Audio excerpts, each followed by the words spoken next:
Hello दोस्तों, कैसे हैं आप सब। चलो, मैं फालतू बकवास नहीं करता, मेरी कहानियों में सीधी कहानी पर चलते हैं। अगर वीडियो अच्छी लगे तो लाइक कर देना, वरना एंजॉय द स्टोरी। ये कहानी है एक भूतिया तालाब की।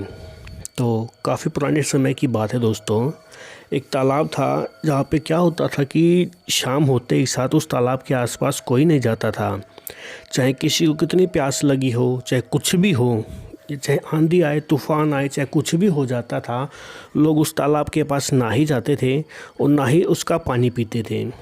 क्या होता है कि दोस्तों, उस तालाब के पास में सुना जाता था और कहते थे कि गांव वाले और बड़े बुज़ुर्ग कहते थे कि हमारे ज़माने में किसी ने इस लड़की को मारकर वहीं उस तालाब में फेंक दिया था, जिसकी वजह से वो तालाब शापित हो चुका है और सुनाई देता है।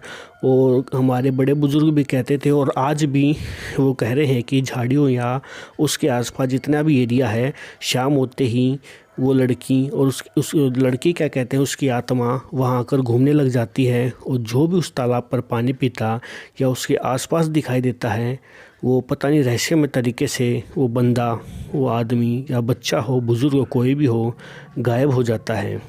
तो कुछ ऐसा हुआ था दोस्तों कि जो उनके पूर्वज और आज जो कहानी प्रचलित है, वो लड़की अपने पड़ोस के गांव से शादी करके इस गांव में आ गई थी। और जिसके साथ उसकी शादी हुई थी वो आदमी शराबी, कबाबी, पता नहीं किस हर तरीके के नशे करता था। और लड़की को बताया गया कि वो बहुत ही शरीफ लड़का है। कुछ समय की बात है दोस्तों, जिसको शराब की लत लग जाती है, फिर उसको शराब के अलावा कुछ नज़र नहीं आता। उसको शराब पीने की इतनी बुरी लत थी और वो हमेशा उसको टोकती थी कि भाई तुम शराब मत पियो, ये तुम्हारे लिए अच्छी नहीं है, लेकिन वो नहीं मानता।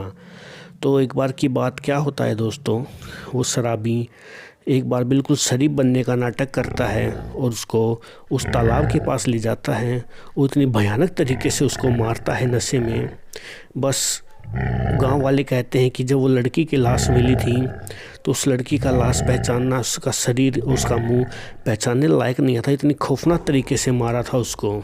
लेकिन होता क्या है दोस्तों, वो उसकी आत्मा वहीं उस तालाब के पास ही रह जाती है और वो सबसे पहले तो अपने उस पति को ही मारती है जिसने उसको मारा था।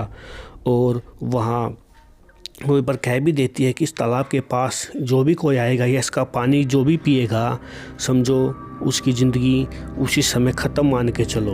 तो तब से ये कहानी इतनी प्रचलित हो चुकी है कि यहाँ कोई भी आता है, कोई भी चाहे कितनी मुसीबत आ जाए, कितना ही कुछ हो जाए, चाहे प्यास भूख के मारे कोई लोग मर ही जाए, वो इस तालाब का पानी ना ही पीते हैं और ना ही किसी इस्तेमाल में लेते हैं। अगर किसी ने इसका इस्तेमाल किया और पिया भी है तो बंदा ज़िंदा नहीं बचा।